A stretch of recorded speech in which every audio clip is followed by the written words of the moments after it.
Regional cancer centre Thiruvananthapuram തൊട്ട് Malabar cancer centre വരെയുള്ള ഇത്തരത്തിലുള്ള ഹോസ്പിറ്റലുകളിലും അതോടൊപ്പം തന്നെ സഹകരണ മെഡിക്കൽ കോളേജുകൾ, പരിയാരം മെഡിക്കൽ കോളേജ്, കൊച്ചി സഹകരണ മെഡിക്കൽ കോളേജ്, അതോടൊപ്പം തന്നെ ശ്രീ ചിത്ര തിരുനാൾ institute of technology, medical science and technology, ഇത്തരം ഹോസ്പിറ്റലുകളിലെല്ലാം അതോടൊപ്പം തന്നെയാണ് ഈ ഇങ്ങനെ അക്രഡിറ്റ് ചെയ്തിട്ടുള്ള ഗവൺമെന്റ് അക്രഡിറ്റ് ചെയ്തിട്ടുള്ള സ്വകാര്യ ആശുപത്രികളിലും ഈ സേവനം ലഭ്യമാകുന്നത്.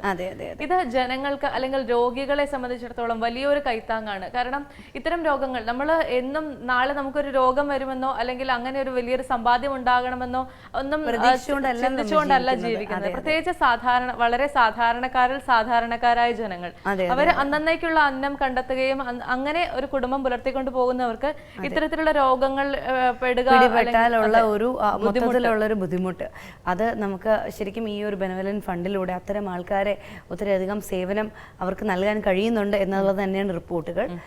നമുക്ക് അടുത്ത സെഗ്മെന്റ് കണ്ടിട്ട് മടങ്ങി വരാം. അടുത്ത സെഗ്മെന്റ് ഫെങ് ഷുയി.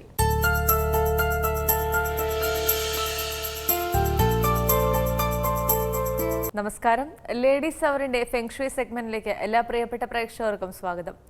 ചൈനീസ് വാസ്തുവിദ്യാ സംബന്ധമായ ഫെങ് ഷുയി സംബന്ധമായ നിങ്ങളുടെ സംശയങ്ങൾക്ക് മറുപടി നൽകുന്നത് Tejas feng shui director doctor Shaji K നായരാണ്. നമുക്ക് സ്വാഗതം ചെയ്യാം. സ്വാഗതം സർ. സർ, കഴിഞ്ഞ കുറച്ച് എപ്പിസോഡുകളിൽ നമ്മൾ സംസാരിച്ചുകൊണ്ടിരുന്നത് വീടിനെ കുറിച്ചാണ്. വീടിലെ ഓരോ കാര്യങ്ങൾ എങ്ങനെ സെറ്റ് ചെയ്യണം എന്നുള്ള കാര്യങ്ങളെ കുറിച്ചായിരുന്നു. തീർച്ചയായിട്ടും ഒരാൾക്ക് അല്ലെങ്കിൽ ഒരു വ്യക്തിയുടെ ജീവിതത്തിലെ ഏറ്റവും പ്രധാനപ്പെട്ട ഒന്നാണ് ഒരു വീട് വെക്കുക എന്ന് പറയുന്നത്.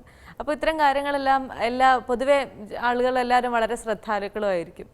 അങ്ങനെയുള്ള വീടുകളുടെ ഒരു ബ്യൂട്ടിഫിക്കേഷൻ ചെയ്യുന്നതിലൊന്നാണ് ഇങ്ങനെ ഒരു അക്വേറിയം സ്ഥാപിക്കുക, അല്ലെങ്കിൽ ഭിത്തിക്ക് പലതരത്തിലുള്ള പെയിന്റുകൾ അടിക്കുക, പലതരത്തിലുള്ള കളറടിച്ച് മനോഹരമാക്കുക എന്നൊക്കെയുള്ളത്.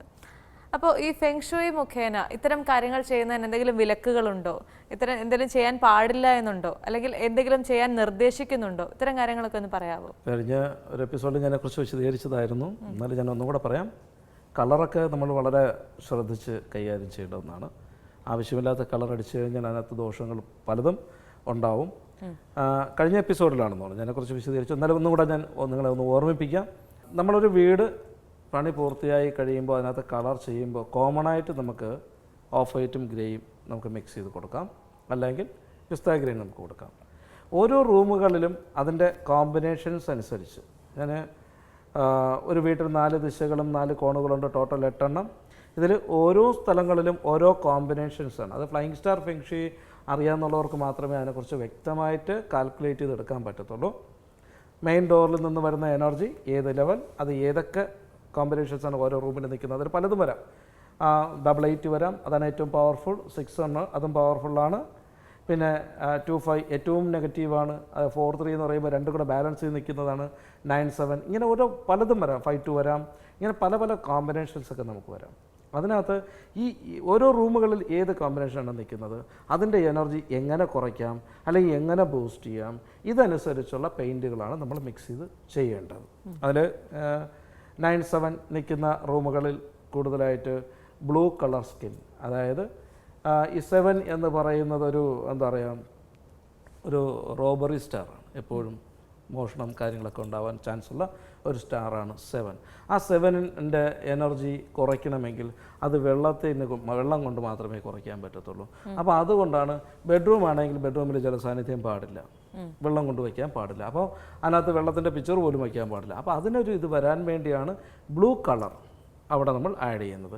ബ്ലൂ കളർ ആഡ് ചെയ്യുമ്പോൾ ആ ഒരു ജലത്തിൻ്റെ ഇതുകൊണ്ട് ആ 7 എന്ന് പറയുന്ന ആ ഒരു എനർജി ഒന്ന് കുറയ്ക്കാൻ പറ്റും. അപ്പോൾ നമുക്ക് ആ ഒരു എനർജി ഒന്ന് ബാലൻസ് ചെയ്യാൻ പറ്റും. അതേപോലെ തന്നെ 4-3 എന്ന് പറയുന്നത്, അതായത് സ്നേഹത്തോടു കൂടിയുള്ള വഴക്ക്. സ്നേഹമാണ് എന്നെപ്പോഴും വഴക്കുമാണ്. ചില വീടുകളിലൊക്കെ അങ്ങനെ ഭാര്യാഭർത്താക്കന്മാർ, അതെ അതെ അതെ, അത് രൂക്ഷമാണ്, വളരെ രൂക്ഷമാണ്. അപ്പോൾ അങ്ങനെയുള്ളതിൽ 4-3 എന്ന് പറയുന്ന കോമ്പിനേഷൻസാണ് ഉള്ളത്. ഈ 4 ലവ് ആണ്, 3 എന്ന് പറയുന്നത് കോറൽ സ്റ്റാർ, എപ്പോഴും വഴക്കായിരിക്കും. അപ്പോൾ അതിനെയൊക്കെ കുറയ്ക്കുവാൻ എന്താ ചെയ്യുക? ഈ 3 എന്ന് പറയുന്നതിൻ്റെ, ഞാനിപ്പം വിശദീകരിച്ച് പറഞ്ഞത് ജസ്റ്റ് ഒന്ന് മനസ്സിലാക്കാൻ വേണ്ടിയാണ് പറയുന്നത്. ഈ 3 എന്ന് പറയുന്നതിൻ്റെ ഇതെന്ന് വെച്ചാൽ വുഡാണ്. അപ്പോൾ ഈ വുഡ് അതിനെ നമ്മളൊന്ന് അതിൻ്റെ എനർജി ഒന്ന് കുറയ്ക്കുവാൻ ഫയറിനെ കൊണ്ട് മാത്രമേ പറ്റൂ. അതുകൊണ്ട് അങ്ങനെ ആ 4-3 കോമ്പിനേഷനുള്ള റൂമുകളിൽ നമ്മളെപ്പോഴും റെഡ് കളർ സ്കിന്ന് കൂടുതലായിട്ട് കൊടുക്കും. അപ്പോൾ ഈ 3 എന്ന് പറയുന്ന ആ ഒരു എനർജി കുറച്ച് കുറയും. അപ്പം ആ വീട്ടിൽ കിടന്നുറങ്ങുന്ന ആൾക്ക് വഴക്ക് കുറവായിരിക്കും എന്ന് സാരം. അപ്പോൾ ഇങ്ങനെയുള്ള കാര്യങ്ങളൊക്കെയാണ് നമ്മൾ ഈ ഓരോ കോമ്പിനേഷൻസ് അനുസരിച്ച് നമ്മൾ സെറ്റ് ചെയ്ത് കഴിഞ്ഞാൽ ആ റൂമിൽ ചെന്ന് കയറി ഇരിക്കുമ്പോൾ തന്നെ വളരെ ഹാപ്പി ആയിരിക്കും. അതേപോലെ തന്നെ ഇതൊന്നും നോക്കാതെ നമ്മൾ കൊണ്ടുവന്നപ്പം ഈ ഇടയ്ക്ക് ഞാനൊരു വീട് പോയി നോക്കിയിട്ട് ബേസിക് ഫെങ്ഷുയിൽ തെക്ക് ഭാഗത്ത് റെഡ് കൊടുക്കണം, നോർത്തിൽ നമ്മുടെ ബ്ലൂ കൊടുക്കണം എന്നൊക്കെ പറഞ്ഞിട്ട് അവർ ആ ഒരു രീതിയിൽ നോക്കിയൊക്കെ അടിച്ചു വെച്ചിട്ടുണ്ട്. ചെന്ന് നോക്കുമ്പോൾ ആ റൂമിൽ ഈ റെഡ് കൂടുതലായിട്ട് ആഡ് ചെയ്തിട്ടുള്ള റൂമിൽ സ്വന്തമായിട്ട് ഇത്തരം കാര്യങ്ങളൊക്കെ തീരുമാനിക്കുമ്പോൾ ഉണ്ടാകുന്ന പ്രശ്നങ്ങളാണ്. അതെ, അവർക്ക് എന്നിട്ട് ഏറ്റവും കൂടുതൽ പ്രശ്നങ്ങളായി. അപ്പോഴാണ് സാർ പറഞ്ഞ രീതി അനുസരിച്ചൊക്കെ ഞങ്ങൾ ചെയ്തു വെച്ചിട്ടുണ്ട്. അപ്പം ഇതിനകത്ത് വരുന്ന മെയിനായിട്ട് നമ്മൾ ശ്രദ്ധിച്ച് മാത്രമേ കൈകാര്യം ചെയ്യാൻ പാടുള്ളൂ. ഉദാഹരണം, ഇതേപോലത്തെ ഒരു ലാഫിംഗ് ബുദ്ധ കൊണ്ട് വീട്ടിൽ വയ്ക്കുന്ന പൊസിഷൻ പോലും തെറ്റിയാൽ നമുക്ക് ദോഷമുണ്ടാകും. ഈ പറയുന്ന സാധനങ്ങൾക്കൊക്കെ എന്താ പറയുക, ഒരു പവറുണ്ട്. ഈ പവർ നമ്മൾ അതിനെ എനർജൈസ് ചെയ്യുമ്പോൾ വളരെ നല്ലൊരു രീതിയിലാണ് അത് കിട്ടുന്നത്. അത് നമ്മുടെ മനസ്സിനെ സ്വാധീനിക്കുവാനുള്ള കഴിവുണ്ട്. ഇത് കൊണ്ട് വയ്ക്കുന്ന ഭാഗം തെറ്റാണെങ്കിൽ ആ വീട്ടിലിരിക്കുന്ന എപ്പോഴും പ്രശ്നങ്ങൾ തന്നെയായിരിക്കും. അതുകൊണ്ട് ഇപ്പം പലപ്പോഴും നമ്മൾ പറഞ്ഞു കേട്ട് നമ്മുടെ ഈ പരിപാടി കണ്ടിട്ട് തന്നെ പല ആൾക്കാരും അത് സെറ്റ് ചെയ്യാറുണ്ട് ഓരോന്നും. എന്നിട്ട് അവർ വിളിച്ചു, ഞാൻ പറഞ്ഞു അങ്ങനെ അല്ല സെറ്റ് ചെയ്യേണ്ടത്, ഈ രീതിയിലാണ് നിങ്ങൾ നോക്കേണ്ടത്. അത് വിശദമായിട്ട് പറഞ്ഞ് മനസ്സിലാക്കി കൊടുക്കാറുണ്ട്, ഫോണിൽ കൂടെ തന്നെ പറഞ്ഞത് മനസ്സിലാക്കി കൊടുക്കാറുണ്ട്. എന്തായിരുന്നാലും ഇത് ചെയ്യുമ്പോൾ ആവശ്യമില്ലാത്ത കളറൊന്നും അപ്ലൈ ചെയ്യാതിരിക്കാൻ ശ്രദ്ധിക്കുക. അതിനകത്ത് ഓരോ റൂമുകളിലും ഓരോ രീതിയിലുള്ള കളറുകൾ മാത്രമേ നമുക്കതിനകത്ത് ആഡ് ചെയ്യാൻ പാടുള്ളൂ. ആവശ്യമില്ലാത്ത കളറുകൾ നെഗറ്റീവ് എനർജി കൂടുതലായിട്ടുണ്ടാക്കുവാനുള്ള ചാൻസ് കൂടുതലാണ്. അതേപോലെ തന്നെ നമ്മൾ വീട്ടിൽ ബെഡ്റൂമിൽ സെറ്റ് ചെയ്യുമ്പോഴൊക്കെ ഒത്തിരി കാര്യങ്ങളുണ്ട്. ബെഡ്റൂമിൽ ആവശ്യമില്ലാത്ത സാധനങ്ങൾ വലിച്ചു വരിയിടാൻ പാടില്ല. ഒരു ബെഡ്, ഒരു ടേബിൾ, അത് മാത്രമേ നമുക്ക് ബെഡ്റൂമിൽ നമുക്ക് സെറ്റ് ചെയ്യാൻ പാടുള്ളൂ. അത് ബെഡ്റൂമിനെ കുറിച്ചൊക്കെ സെറ്റ് ചെയ്യുന്നതിൽ ഒത്തിരി നമ്മൾ പറഞ്ഞിട്ടുണ്ടായിരുന്നു, ഒത്തിരി പ്രാവശ്യം പറഞ്ഞിട്ടുണ്ടായിരുന്നു.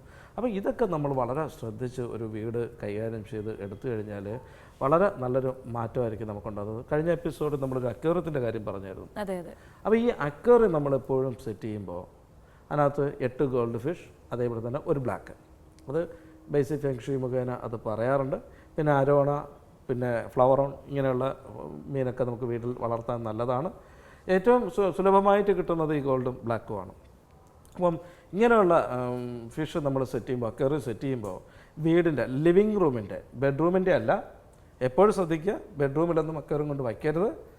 ലിവിങ് റൂമിൻ്റെ തെക്ക് കിഴക്ക് ഭാഗത്ത് അക്വേറിയം സെറ്റ് ചെയ്യാം. തെക്ക് കിഴക്ക് ഭാഗത്ത് അക്വേറിയം സെറ്റ് ചെയ്യുമ്പോൾ അവിടെ നമുക്ക് സാമ്പത്തികമായിട്ടുണ്ടാകുന്ന ഒരു എന്താ പറയുക, ഒരു ഫ്ലോ നിലനിർത്തുവാൻ മറ്റേ ബ്ലോക്കിംഗ് ഒഴിവാക്കി കിട്ടും. നമുക്ക് സാമ്പത്തിക തടസ്സങ്ങൾ മാറ്റിത്തരുവാനുള്ള ഒരു കഴിവാണ് ഈ അക്വേറിയത്തിനകത്തുള്ളത്. അല്ലെങ്കിൽ നമുക്ക് വീടിൻ്റെ വടക്ക് ഭാഗത്ത് വയ്ക്കാം, കിഴക്ക് ഭാഗത്തും നമുക്ക് അക്വേറിയം വയ്ക്കാം. പ്രധാന വാതിൽ നമ്മൾ ഇറങ്ങിപ്പോകുമ്പോൾ നമ്മൾ വലത് ഭാഗത്ത് അക്വേറിയം വയ്ക്കാൻ പാടില്ല. പ്രധാന വാതിലിൻ്റെ വലത് ഭാഗത്ത് അക്വേറിയം വയ്ക്കരുത്. അത് വീട്ടിലുള്ളവർക്ക് മറ്റുള്ള കുറേ ദോഷങ്ങൾ ഉണ്ടാകും, വ്യക്തിപരമായിട്ടുള്ള കുറേ ദോഷങ്ങൾ ഉണ്ടാവും. അത് വിശദീകരിച്ച് ഏതെങ്കിലും ഒരു എപ്പിസോഡിൽ ഞാൻ പറഞ്ഞുതരാം. എപ്പോഴും അക്വേറിയം സെറ്റ് ചെയ്യുമ്പോൾ ഈ പറയുന്ന സൗത്ത് ഈസ്റ്റ് കോർണറിൽ സെറ്റ് ചെയ്യുക. അപ്പോൾ ഇന്ത്യൻ വാസ്തു അനുസരിച്ച് സൗത്ത് ഈസ്റ്റ് എന്ന് പറഞ്ഞാൽ അഗ്നിയാണ് വരുന്നത്. അവിടെ അക്വേറിയം സെറ്റ് ചെയ്ത് കഴിഞ്ഞാൽ മോശമാണെന്ന് പല ആൾക്കാരും പറയും. പക്ഷേ ഫെങ്ഷുയി മുഖേന അവിടെ മരമാണ് ധാതു, അവിടെ അക്വേറിയം സെറ്റ് ചെയ്ത് കഴിഞ്ഞാൽ നമുക്ക് ഒത്തിരി ഗുണങ്ങളുണ്ടാവും. ഈ 10-13 വർഷത്തെ എക്സ്പീരിയൻസിൻ്റെ ഫലമായിട്ടാണ് ഞാൻ പറയുന്നത്. ഒത്തിരി നല്ല മാറ്റം നമുക്കവിടെ അക്വേറിയം സെറ്റ് ചെയ്ത് കഴിഞ്ഞാൽ ഉണ്ടാവും. പിന്നെ 1-2 മീനൊക്കെ ചിലപ്പോൾ ചത്തുപോയി കഴിഞ്ഞെടുത്ത് കളഞ്ഞിട്ട് പുതിയത് വാങ്ങിച്ചിട്ടുണ്ട്. അല്ല, ഇതിനെ എത്രയും വാങ്ങിച്ചിട്ട് ചത്തുപോയിട്ട് ഞാൻ എടുത്ത് വച്ചിട്ടില്ല എന്ന് പറയരുത്. അത് വാങ്ങിയിടണം. കാരണം വെച്ചാൽ നമുക്കുണ്ടാവുന്ന എന്തെങ്കിലും ഒരു ദോഷം ഉണ്ടെങ്കിൽ നമ്മളെ വളരെ കെയർ ചെയ്ത് വളർത്തുന്ന നമ്മളെ പെറ്റ്, അങ്ങനെയുള്ളതിനെ അത് ബാധിക്കും. നമ്മളൊരു അക്വേറിയം അല്ലെങ്കിൽ ഒരു ലവ് ബേർഡ്സ് വീട്ടിൽ വളർത്തുമ്പോൾ അതിനായിരിക്കും കൂടുതലായിട്ട് ബാധിക്കുക. നമുക്കുണ്ടാവുന്ന ദോഷങ്ങൾ നമ്മളുടെ വളർത്തു മൃഗങ്ങളിലല്ലേ, അതിൽ നമ്മൾ അത്രത്തോളം കെയർ ചെയ്ത് വളർത്തുന്നതിലൊക്കെ ആയിരിക്കും അത് ബാധിക്കുന്നത്. അപ്പോൾ നമുക്കുണ്ടാവുന്ന ദോഷമാണ് അത് സ്വീകരിക്കുന്നത്. അതിനെക്കുറിച്ച് കൂടുതലായിട്ട് നിങ്ങൾക്ക് എന്തെങ്കിലും അറിയണമെങ്കിൽ നിങ്ങളുടെ വീട്ടിൽ താമസിക്കുന്ന എല്ലാവരുടെയും ഡേറ്റ് ഓഫ് ബർത്തും വീടിൻ്റെ ഡയറക്ഷൻ എങ്ങോട്ടാണ് നോട്ട് ചെയ്തിട്ട് വിളിക്കുക. എന്നെ നേരിട്ട് കാണണമെന്നുള്ളവരാണെങ്കിൽ തിരുവനന്തപുരം വെഞ്ഞാറമൂട് ഇലഞ്ഞിക്കാവ് ചാമുണ്ഡി ദേവി കുബേരക്ഷേത്രം, കേരളത്തിലെ ആദ്യത്തെ കുബേരക്ഷേത്രമാണ്. ഞായർ, തിങ്കൾ, ചൊവ്വ ദിവസങ്ങളിൽ ഞാനവിടെ ഉണ്ടാവും. അവിടെ വന്നാൽ നമുക്ക് ഡയറക്റ്റ് കാണാം. നമസ്കാരം.